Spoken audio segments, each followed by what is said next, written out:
আমাদের আরও একটি ইফতার ভ্লগে আপনাদেরকে স্বাগতম। দেখতে পাচ্ছেন আজকে কত সুন্দর ইফতারের জন্য আম্মু প্রস্তুতি নেওয়া শুরু করেছে। প্রথমে এখানে বানাচ্ছে চিকেন ড্রামস্টিক। চিকেন ড্রামস্টিক ছাড়াও আজকে আরও অনেক ধরনের আয়োজন থাকবে, আপনাদেরকে সামনে দেখানো হবে। আজকে আমাদের বাসায় মেহমানও আসছে, তার জন্য স্পেশাল আয়োজন করা হচ্ছে। তো আজকের এই মজাদার আয়োজনগুলো আপনারা চাইলে নিজেদের বাসায়ও করতে পারেন খুবই ইজিলি। এগুলো বানানো কিন্তু খুবই সহজ, এবং দেখতে পাচ্ছেন আম্মু কিন্তু একাই সমস্ত কিছু বানায়। এভাবে কিল ঘুষি দিয়ে আলুগুলোকে ভালোভাবে চেটকে নেবেন, এবং আমি আম্মুকে আলু ছিলতে সাহায্য করেছিলাম। আর বাকি সমস্ত কাজ কিন্তু আম্মু একাই করছে। এত আইটেম কিন্তু আম্মু একাই আমাদের সকলের জন্য করে। আপনারা চাইলে আম্মুর কুকিং চ্যানেলটিকে ভিজিট করে আসতে পারেন। কুকিং চ্যানেলটির নাম হচ্ছে তাসমিয়া কুকিং।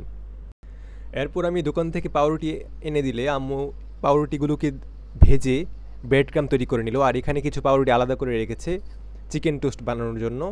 আর এই পাশে চিকেন নাগেটসগুলোকে রেডি করছে। দেখতে পাচ্ছেন আম্মু এখানে ডিম ফাটিয়ে নিচ্ছে। ডিম ফেটিয়ে নেওয়ার পর এগুলোর সাহায্যে আম্মু এখানে চিকেন টোস্ট তৈরি করছে। আর আমাদের শেষ রাতে খাবারের জন্য আম্মু এখানে মুরগি মাংস রান্না করেছে। মুরগি মাংস আমার ছোটো ভাইয়ের খুবই প্রিয় একটা খাবার। এরপর আম্মু এখানে বেগুনিগুলোকে ভেজে নিচ্ছে। বাইরের বেগুনিগুলো কিন্তু খাওয়া একদমই নিরাপদ নয়, তাই বাসা থেকে নিজেরা বানিয়ে বেগুনি খাওয়ার চেষ্টা করবেন। এই যে দেখতে পাচ্ছেন আমাদের ইফতার এখন রেডি হয়ে গেছে পুরোপুরি, এবং দেখতে কত সুন্দর লাগছে। তো চলুন দেখে আসি ফাইনালি আমাদের আজকের ইফতার কী কী ছিল। এটা হচ্ছে চিকেন ড্রামস্টিক, এরপর হচ্ছে বুট ভুনা। আর আমরা রেগুলার কিন্তু শশা খেয়ে থাকি ইফতারের সাথে। এটা হচ্ছে আলুর চপ, দেখতে পাচ্ছেন কত সুন্দর লাগছে আলুর চপটা। আর সাথে আছে বেগুনি এবং চিকেন টোস্ট। তো এগুলো ছিল আমাদের ইফতার, এবং সাথে আছে আম্মুর স্পেশাল চকলেট মিল্কশেক। এটা আমরা রেগুলার খাই, আমার এবং আমার ছোটো ভাইয়ের খুবই প্রিয়। তো বন্ধুরা, আজকে এই ছিল আমাদের স্পেশাল ইফতার।